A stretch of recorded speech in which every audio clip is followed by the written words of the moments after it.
Hoje nós vamos falar de convulsões. Escolhi esse tema porque toda vez que um animal tiver uma convulsão, sempre vai dar um trabalhão para o veterinário diagnosticar e tratar essa doença. A origem da convulsão sempre vai ser um desequilíbrio na atividade elétrica dentro do cérebro.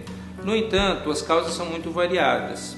Aqui no setor de emergência do nosso hospital, fizemos uma relação dos principais fatores causais nos animais que chegam convulsionando. São os seguintes: traumas, como quedas e atropelamentos com lesão craniana; epilepsia, que geralmente tem uma causa congênita, ou seja, o animal já nasce com uma alteração cerebral que o predispõe a ter convulsões. Esse tipo geralmente começa nos primeiros momentos da fase adulta e do nada o animal apresenta uma convulsão. Hipoglicemia, que é mais comum em filhotes ou idosos que ficam algum tempo sem se alimentar, ou em diabéticos que recebem dose excessiva de insulina. Outra causa é a hipóxia cerebral. Ela pode acontecer, por exemplo, por asfixia. Eu vou citar duas situações comuns na veterinária. Uma nos bulldogs, principalmente no calor, que pode haver uma obstrução da via aérea na região da glote ou das narinas e causar asfixia. E nos Yorkshires, com a traqueia colapsante, a obstrução é mais profunda, lá na região do pescoço ou do tórax. Paradas momentâneas do coração, por exemplo, numa arritmia cardíaca ou num choque elétrico, também pode causar hipóxia seguida de convulsão. Tumores cerebrais e tumores em outras partes do corpo também podem causar convulsão. Eu vou destacar um tipo de tumor no pâncreas chamado de insulinoma, que também pode ser uma causa. Infecção neurológica, incluindo encefalites como a famosa sinomose, e as infecções bacterianas encefálicas e mesmo infecções em outras partes do corpo que resultem em febre muito alta e também podem causar convulsão. Envenenamentos ou intoxicações por certas drogas neuroativas, inclusive quando eles ingerem por acidente algum remédio que cai no chão dos seus donos. E vou fazer aqui um pequeno adendo, que é muito comum recebermos animais em convulsão que ingeriram drogas psicoativas de seus donos, por exemplo, maconha, cocaína, êxtase e por aí vai. AVCs hemorrágicos ou isquêmicos. Em animais, o mais comum é termos o hemorrágico por ingestão de veneno de rato e os isquêmicos por tromboembolismo.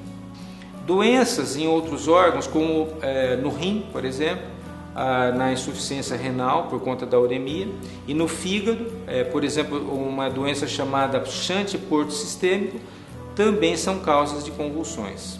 Beleza, agora vocês estão craques sobre as causas, mas o que é a convulsão? Bom, é como se fosse uma tempestade elétrica no cérebro. Essa atividade anormal pode ter sintomas mínimos ou até, nos casos mais graves, pode produzir perda de consciência acompanhada de salivação, contrações e relaxamentos musculares que duram de segundos a minutos. Mas se ela tiver uma duração mais longa, geralmente acima de 5 minutos, pode até matar. Porque elas também contraem os músculos responsáveis pela respiração. Para facilitar, eu vou explicar dividido em 3 tipos de convulsão.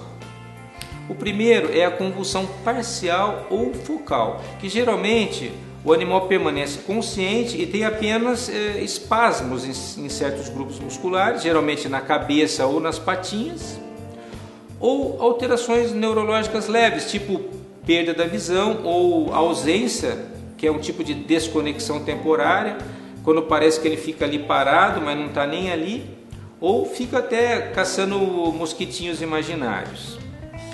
O segundo tipo é a convulsão generalizada, que é aquele tipo de crise epilética quando o animal treme, baba muito, perde a consciência e cai desacordado.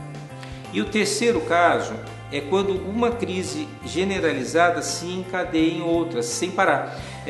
Isso a gente chama de status epiléticos. Isso é uma emergência e precisa ter tratamento imediatamente.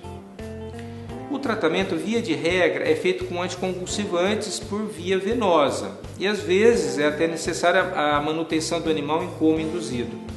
Alguns animais tem alta no mesmo dia, outros ficam vários dias internados. Dependendo da causa da convulsão, pode ser que a gente não tenha nenhum problema. Se a gente consegue bloquear a enfermidade, o animal vai voltar a ter uma vida boa, com qualidades e muitas vezes sem nenhuma sequela. Em outros casos, podemos ter sequelas mais graves ou até mesmo, em alguns casos, infelizmente, até a morte do nosso paciente. De qualquer forma, sempre é importante levar ao seu veterinário. Ele vai propor o tratamento mais adequado em cada caso. Espero que eu tenha conseguido esclarecer vocês sobre o que é uma convulsão. Muito obrigado.